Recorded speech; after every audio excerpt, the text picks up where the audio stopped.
Hello friends, welcome to income tax simplified. मैं हूं CA Shekhar Shankar और आज हम बात करने वाले हैं फॉर्म 145 एंड 146 जो नए फॉर्म्स हैं इनकम टैक्स में, उनके बारे में। दोस्तों, एक फॉर्म होता था 15 सीए एंड 15 सीबी। जब आप फॉरेन रेमिटेंस करते थे तो बैंक ये फॉर्म मांगता था। अब वो फॉर्म्स बंद हो गए हैं। 1 अप्रैल 2026 से नए फॉर्म्स हैं 145 एंड 146। आज हमारे इस वीडियो में हम इन दोनों फॉर्म्स के बारे में बात करेंगे। दोस्तों, पहले बात करते हैं फॉर्म 145 के बारे में। ये जो फॉर्म 145 है, ये पहले होता था फॉर्म 3CA। इसमें जो जो पर्सन पैसे बाहर भेज रहा है, यानी जो रेमिटर है, वो एक डिक्लेरेशन देता है और उसमें कई सारे इंफॉर्मेशन है जिसको वो शेयर करता है गवर्नमेंट के साथ। ठीक है, जैसे रेमिटर की खुद की डिटेल, रेमिटी की डिटेल और जो रेमिटेंस कर रहा है उसके बारे में डिटेल गवर्नमेंट को शेयर करता था। पहले ये होता था फॉर्म 3CA में, और अब 1 अप्रैल 2026 से ये फॉर्म है 145। ठीक है दोस्तों, इस फॉर्म के 4 पार्ट्स हैं: part A, part B, part C and part D. Depending on the circumstances जो रेमिटर है वो इनमें से एक पार्ट भरता था। जल्दी से अब समझ लेते हैं ये पार्ट्स क्या क्या है। दोस्तों, इसमें रिवर्स में चलते हैं। सबसे पहले पार्ट डी की बात करते हैं। फॉर्म 145 का पार्ट डी या फॉर्म 3CA जो पुराना होता था उसका पार्ट डी रेमिटर तब भरता है जब वो पेमेंट कर रहा है और वो पेमेंट टैक्सेबल नहीं है इंडिया में। ठीक है ना, तो ये हो गया पार्ट डी। तो पार्ट ए, बी और सी जो हैं वो तब भरे जाते हैं जब वो इनकम टैक्सेबल हो। तो सर, अगर टैक्सेबल है तो ए कब भरना है, बी कब भरना है, सी कब भरना है, ये कैसे पता चलेगा? तो पहले बात करते हैं पार्ट ए की। पार्ट ए तब भरा जाता है जब पेमेंट 5 लाख से कम है। ठीक है दोस्तों, पार्ट बी तब भरा जाता है जब पेमेंट 5 लाख से ऊपर है लेकिन आपको इनकम टैक्स ऑफिसर का सर्टिफिकेट या ऑर्डर चाहिए। कुछ केस में प्रिस्क्राइब्ड है, तो उस केस में क्या करना है, आपको पार्ट बी भरना है।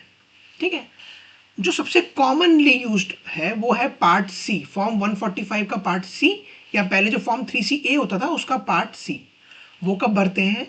पेमेंट 5 लाख से ऊपर है, आपको अब ITO का सर्टिफिकेट नहीं चाहिए, आपको CA का सर्टिफिकेट चाहिए। तो जो CA का सर्टिफिकेट है वो पहले होता था फॉर्म 3CB में, अब वो हो गया है फॉर्म 146। ठीक है दोस्तों, तो कॉमनली हम कौन सा फॉर्म भर रहे हैं?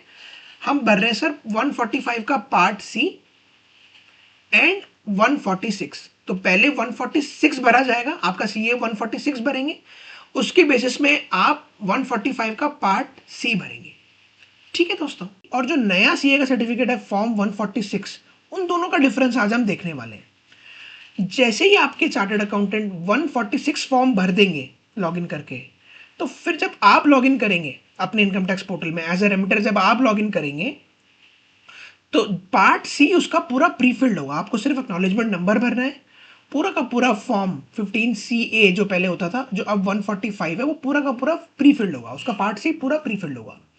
तो मेन चीज क्या है कि 146 एंड 15CB इन दोनों में क्या डिफरेंस है। तो एज ए CA ऑल्सो ये बहुत इंपॉर्टेंट है आपके लिए कि आप ये इस वीडियो को देख के ये समझें कि क्या क्या डिफरेंसेस गवर्नमेंट लेकर आ गई हैं फॉर्म 146 और फॉर्म 15CB में, ताकि ये इन्फॉर्मेशन आप अपने क्लाइंट से जो रेमिट करने वाले हैं पैसे बाहर, उनसे रेडीली लेके रखें। तो समझना शुरू करते हैं।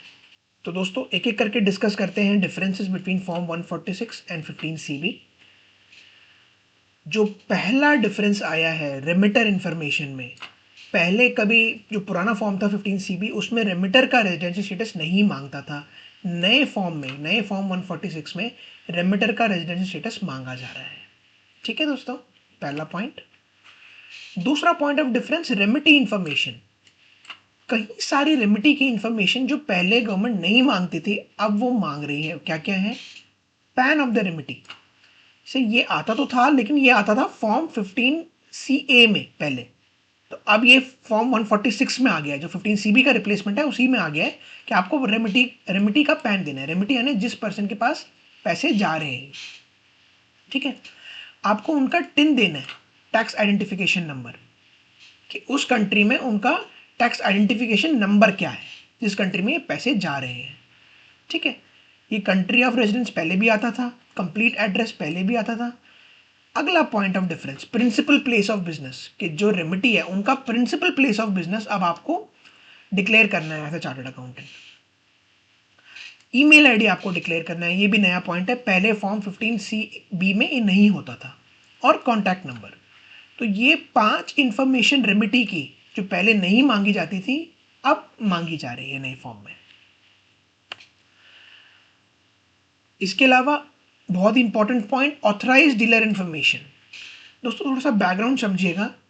आपका जो बैंक है ज़रूरी नहीं है कि वही बैंक बाहर रेमिटेंस करे। हो सकता है उस बैंक के पास एडी का लाइसेंस ही ना हो, ऑथराइज्ड डीलर का लाइसेंस ही ना हो आरबीआई से। तो हो सकता है जो आपका बैंक है वो किसी और बैंक को पेमेंट करे या किसी और ऑथराइज्ड डीलर को पेमेंट करे, और वो ऑथराइज्ड डीलर फिर फाइनली जिनको आपको रेमिटेंस भेजना है वो पेमेंट करे। तो उस केस में अब गवर्नमेंट ने एक ऑप्शन दिया है फॉर्म 15 सीबी में, यानी जो फॉर्म 146 में, कि is the bank and the authorised dealer the same. If अगर नहीं, if they are not same, then आपको ऑथराइज्ड डीलर का नाम और ITD-REN नंबर बताना है।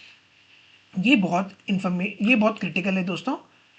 तो आपने अपने बैंक से इंश्योर करना है कि आप ही एडी हो, आप ही ऑथराइज्ड डीलर हो जो बाहर पेमेंट करेंगे, और अगर नहीं तो आपको ये इन्फॉर्मेशन बैंकर से लेना है। दोस्तों अगला डिफरेंस है टैक्स रेजिडेंसी सर्टिफिकेट नंबर का, यानी TRC नंबर का। जो आपका रेमिटी है, जिनके पास पैसा जा रहा है, वो जिस भी कंट्री में पैसा जा रहा है उसी कंट्री के टैक्स रेजिडेंट है, इसका एक सर्टिफिकेट उस कंट्री की गवर्नमेंट देती है। तो पहले एज अ चार्टर्ड अकाउंटेंट आपको वो सर्टिफिकेट ऑब्टेन करना पड़ता था, सिर्फ ये वाला सवाल आता था सिर्फ कि whether it has been obtained और नॉट। अब जो नया चेंज आया है वो है कि आपको उसका सर्टिफिकेट नंबर भी डालना है, यानी tax residency certificate number, TRC number भी आपको फॉर्म 146 में कोट करना है। इसके अलावा जो लास्ट डिफरेंस है वो है यूडिन का, कि पहले एज अ चार्टर्ड अकाउंटेंट आपको यूडिन निकालना पड़ता था और क्लाइंट को देना पड़ता था कि आप बैंकर को दे देना, लेकिन अब आपको उस यूडिन नंबर को फॉर्म 146 इटसेल्फ में कोट करना है। ठीक है दोस्तों, तो ये मैंने आपको डिफरेंसेस बता दिए बिटवीन फॉर्म 146 एंड जो पुराना फॉर्म था 15 CB।